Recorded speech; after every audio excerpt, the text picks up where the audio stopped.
Harka fuunee shamaa kabajamtoota hordoftoota keenyaa tamsaasa keenya kallattii yeroo hundaa roobii isiniif dhiyeessinu kanarraas qabannee dhiyaanneerra.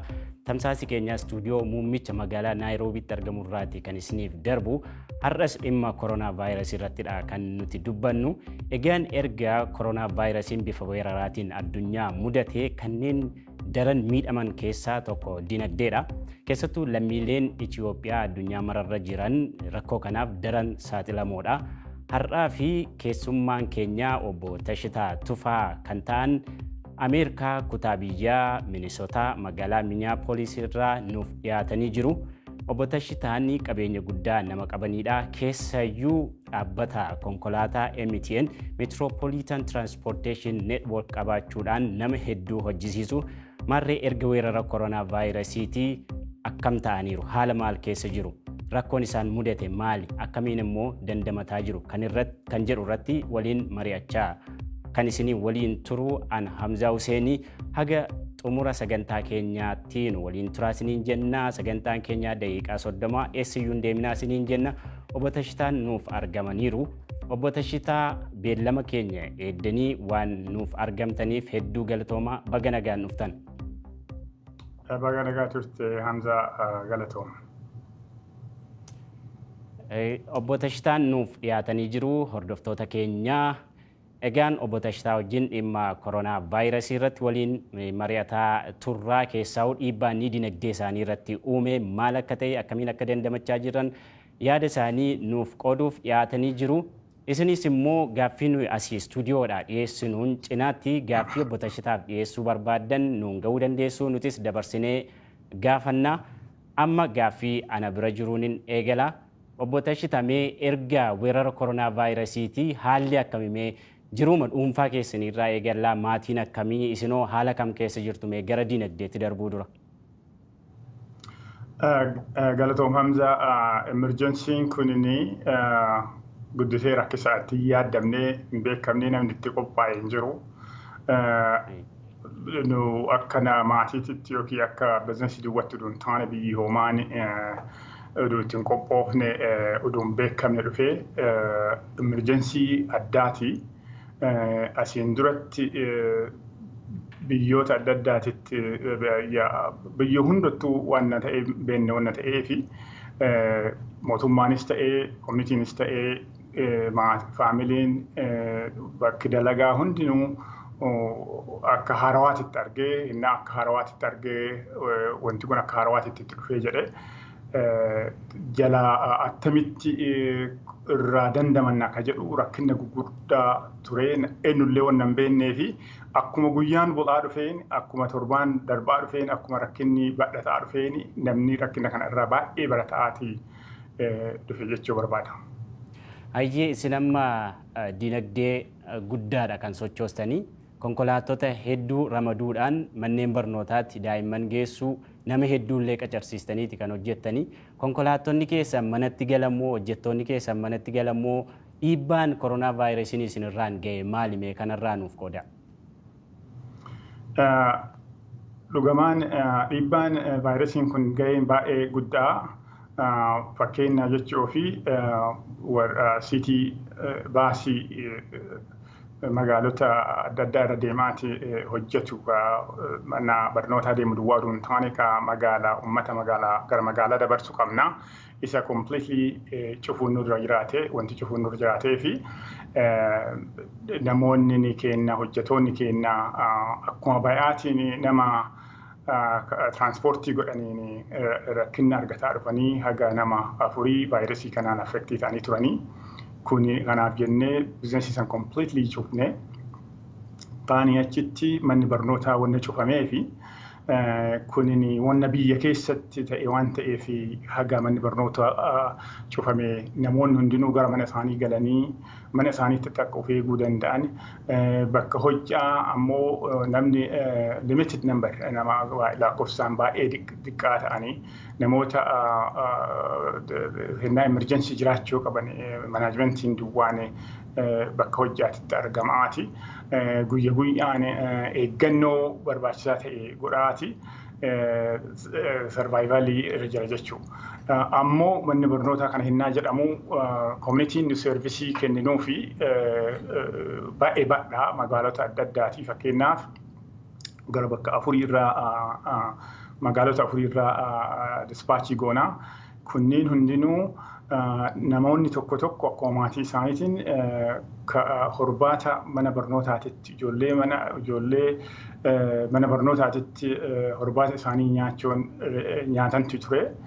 Ijoollee kana mana isaaniitti yoo turan horbaata argachuu waan hin dandeenyeef horbaata isaanii guyya guyyaan yookiin torbaaniin mana isaaniitti baasiin kunniin fidaaf jechuu. Kana achitti namoonni baay'een ammoo manuma jiran jechuu barbaadeet mana irraa hojjetanii teknooloojiin toleera. Akkuma rakkinni badhataa deemeen attamiin rakkina kana jalaa bahuu dandeenya akka jedhu ammoo guyya guyyaan hinnaan itti yaadama. Malli dhufaa akkasii hojjetaadha jechuudha. Hayyeme isin amma nama baay'eedha kan jiraachistanii akka nama dhuunfaa tokko qofatti miti kan isin gaafachaa jiru. Mee jiruuf jireenyi namoota isin jalatti hojjetanii kan keessanis akkasumas immoo kan maamiloota keessanii kan isin tajaajila kennitaniif erga weerara koronaa vaayirasii kana dhiibbaan uumame yookiin wanti jijjiirame maaltu jirame sababa kanaan kan kanaan duraarraa wanti gadi bu'ee jira yookiin wanti isin miidhe wayii jira gama dinagdeetiis gama baajettisaa gadi bu'uutiin namoonni miindaa dhabuudhaan wantoonni akkasii isin irra ga'eeraa rakkoon akkasii. Namoonni mindaa dhabeetii irratti waan fakkaateen namni mindaa dhabeen jiru mindaan akkuma ennaa duraatti kanfalamu irra jira. Akka biizinesiitti wanni yaaduun irra jiru. Tokkoffaa biizinesiin kan jiraatuuf yoo namoonni kunniin jiraatan yoo namni hojjetu hin jiraanne biizinesiin jiraachuu hin danda'u fofollee yoo ta'e. Ammaa tana biizinesiin dhabameera hojjaan hin jiru yookaan inkaamiin hin jiru jedhameeti. Namni nyaata malee jiraachuu hin danda'u jiruu fi morgajii kanfalachuu irra jira, loonii makiinaa kanfalachuu irra jira, gaazii waraabbachuu irra jira, gaazii actually namni baay'een deemu amma. Kanaafuu akka biizinesiitti wanti yaaduun nurra jiru akka biizinesii hojjetaati horii kaayuu duwwaa oduu hin taane biizinesiin kun kan jiraachuun irra jiraateef namni jiraachuu qaba. Namni jiraachuuf ammoo biizinesiin hinnaa ofii barbaade duwwaa oduu hin taane hinnaa namni isa barbaadellee namootallee jiraachisuu danda'a akka jedhu irraa qabe mindaan hojjetaa keenyaa akkuma jiruun kanfalama.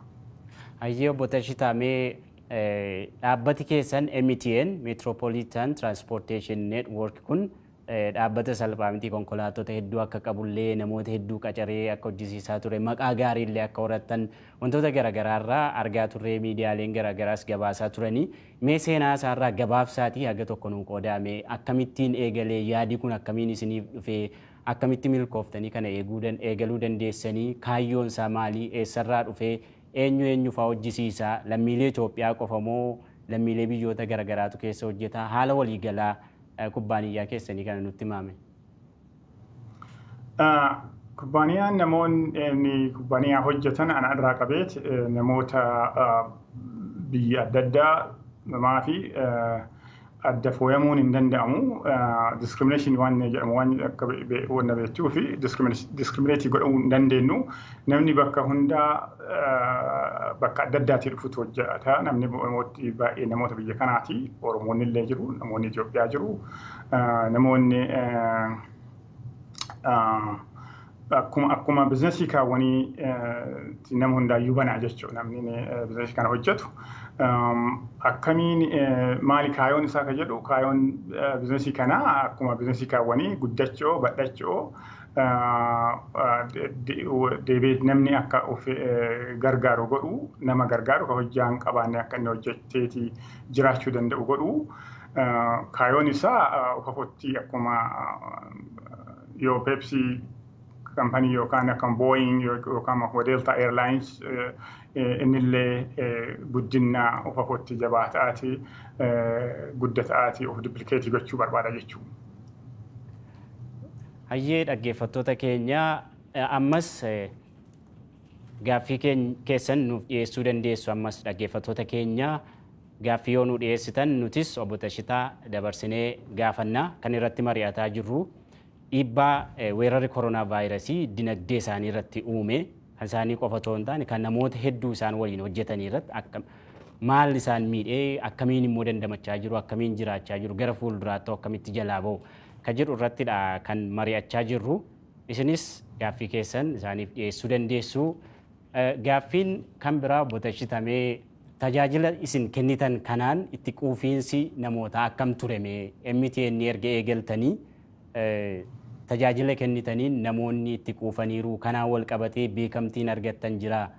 Erga eegaltanii mee maaltu jijjiirame gama kanaan waan akka beekamtii maamila tajaajila kennitaniif itti quufiinsa hojjettoota isin jala jiran irraa hariiroon hojii jiru maal fakkaatame kanarraa nu hima. Beekamtiin adda addaa argameera ammoo eessaan akkamitti ka'uu danda'e jabaachuu danda'e ka jedhu duraan durseeti biyya kana keessatti akkuma beektu MTN'n minority keessaallee namoota biyya kanatti dhalataniiti asitti guddatan oduu hin taane namoota namni hojjetamu ture jalqabameen nama biyya biraatii dhufu innaa biyya biraatii dhufu chaalenjiin adda addaan hin jiraata tokkoffaan chaalenjiin afaaniin jiraata afaan ingilizii barreessuu fi haasa'uu duwwaa oduu hin ta'ini aksentii akka namoonni kunneen akka namni biyya kanaa itti haasa'uu dadhabuun wala kanarraa akka ka'ee dhiibbaan gurguddaan ture dura irraayyuu dhiibbaa ture kana akkamiin overkaamii gochuu dandeenya akka jennuun namoota lafa kana dhalatanii guddatanii hojjetan isaan engeejii godhiitiin isaan kampanii kana keessa galchiitiin chaalenjiin sunniin karaa adda addaatiin xiqqaateera. Ammoo wanti karaa tokko service industry keessatti akkuma beektu wanni ati hojjette malee customer servicein kun guddisee levelii gurdatti wanti nu goonu biyyoonni nabaa'u waan kampanoonni faranjii godhanii alatti hagas caalleeti biyyoonni nabaa'uuf deemneeti waan hojjennuufi jiraachoollee sarvaayivii gochuu dandeenya jechuu. Kanarraa akka ka'e akkuma miidiyaa irratti argamtu listii gochuun irra hin jiru servisii adda addaa rikognishiniin adda addaa biizinasiin kun argateera jechuudha. Hayyee obbo Tashitaa amma immoo gaaffii dhaggeeffattoonni keenya nu kaasan walitti qabeetan isin gaafadha hedduun isaa wal fakkaata. Namoonni hedduun maal gaafachaa jiru achi as dhufa keessan seenaa dhaloota keessanii duubeen keessan eessarraa dhuftanii eessatti dhalattanii akkaataa barnoota keessanii baakgiraawundii keessan walumaa galatti kana gaafachaa jiru. Kanarratti mee muuxannoo fi mudannoo keessa dabartanii wajjin wal qabsiisaatii nuuf qooda. So anini naannoo Nageellee Arsiitti dhaladhee naannoo Nageellee Arsiitti actually baadiyyaa keessa dhaladhee akkuma namni namoota baay'ee innaa dhaladhu nama maatii guddisee hojjaa jaalatu keessa dhaladhee ijoollummaa irraa diqqummaa irraa akka hojjaa hojjechuu dandeenyu nu barsiisanii hojjaan jedhu hojjaa qonna keessatti qonnaa lafa qotaati mana barnootaallee achumaan deemaa barannee wanni guddaan innaa ijoollee ture qaabadhu keessa sookerii kuwaasii dhukaa taphatiitii jaaladha. Obboleewwan kiyya waliin yookaan ijoollee naannoo waliin mana barnootaa dhaqnee gallee achi hojjennee maasaa keessa baanee maasaa keessa hojjennee achi dafnee hojjaa sanniin fidnaa kuwaasii taphachuu hojjenneeti. Kunin guddiseeti waan guddisee magammachiisaati. Achi naannoo Shaashmanneeti.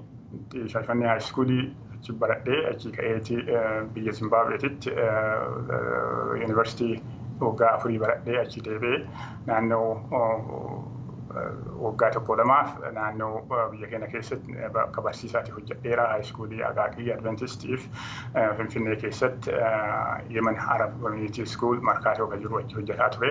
Achi ka'ee biyya na dhufe jechuu akkuma dhufeen graduate school University of Minnesota galee achi baradhee achi bahee akkuma namoota kaawwanii hojjechuu jala qabee achiin booda ammoo kaampaniin kun achiin booda dhaabate jechuudha.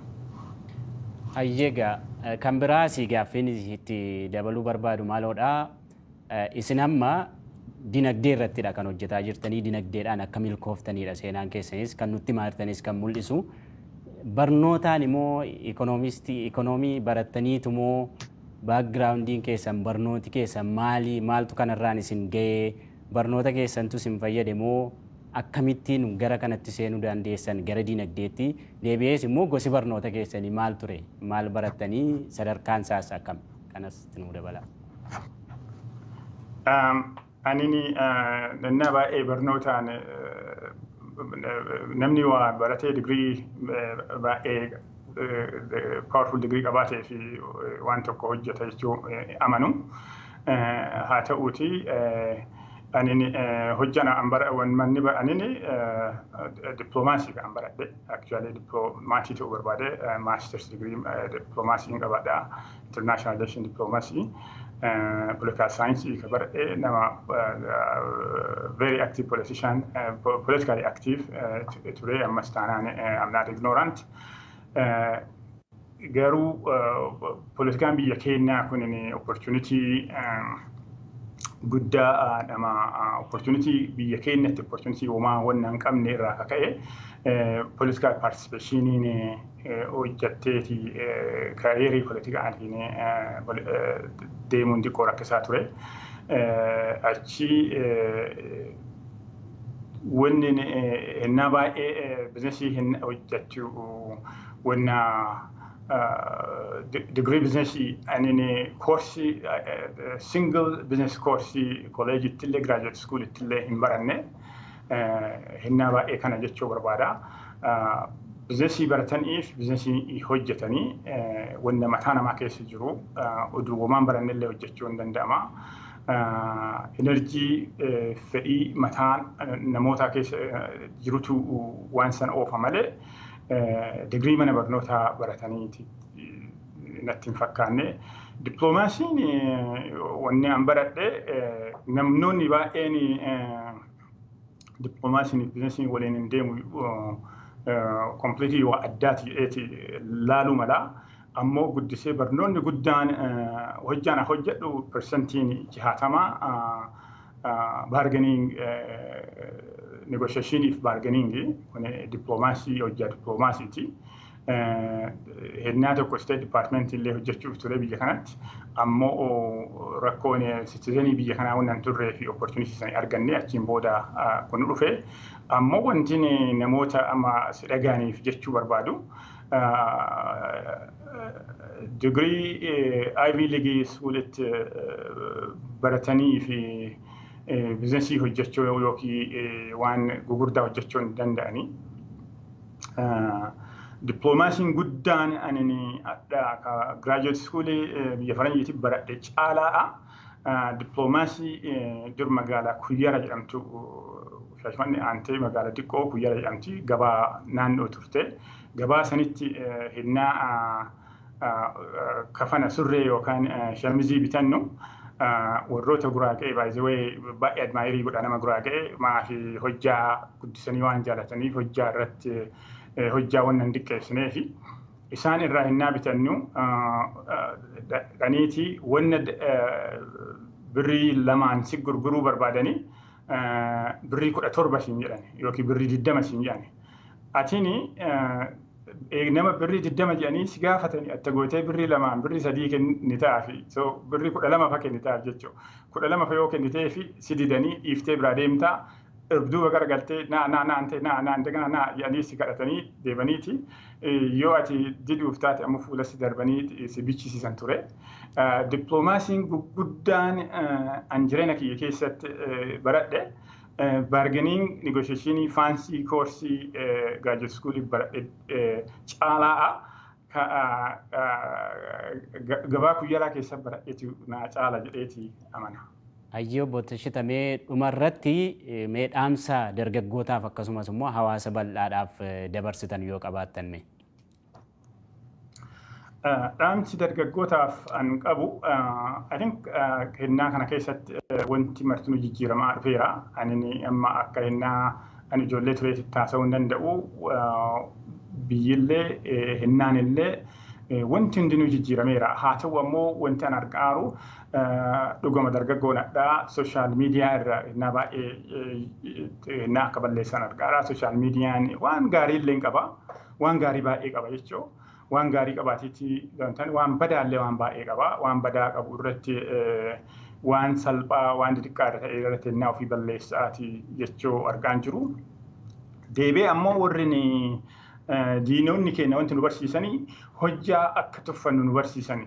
Hojjaa tuffatnee yoo kolleejii digirii namni qabu waan biraa dhaqeeti oofisa keessatti yookiin bakka adda addaatti waa hojjuu malee deebi'ee akka qotee bulaatitti hojjechuu yookaan ammoo deebi'ee akka waan xiqqaati nagadaati hojjechuu funin akka salphaatitti biyya keenya akka waan gadheen laallameera.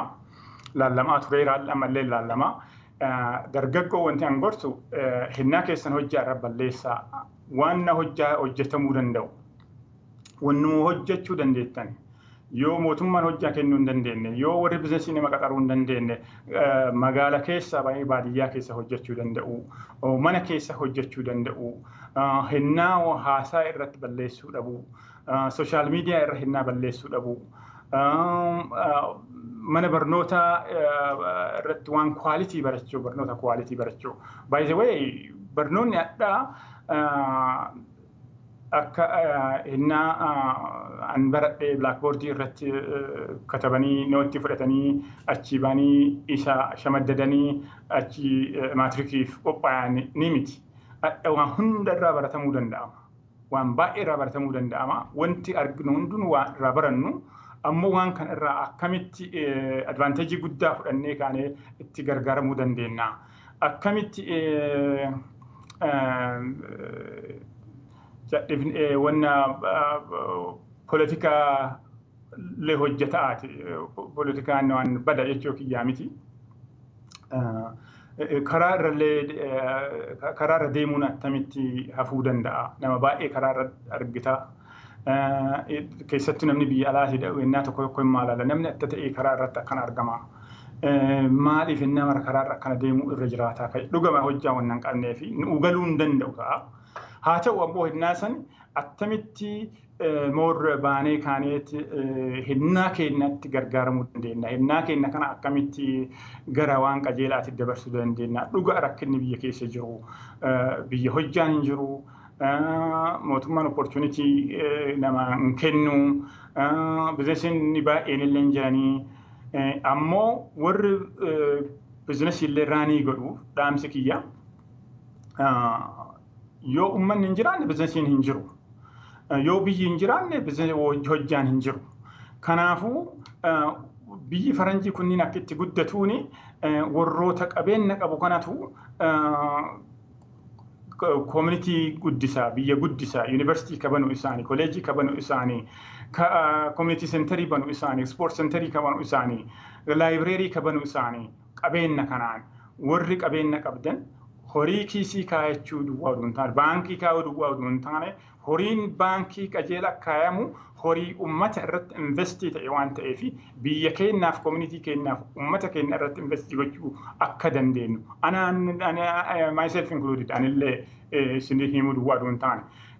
Ka'imaan mana barnootaa barachuu oduu hin taane mana barnootaa quality barnoota barachuu dandeettan kana waan quality barachuu akka dandeettan hinnaa keessan wanna qajeelaa irraa akka dabarsuu dandeettan gorsi kiyya kanuma.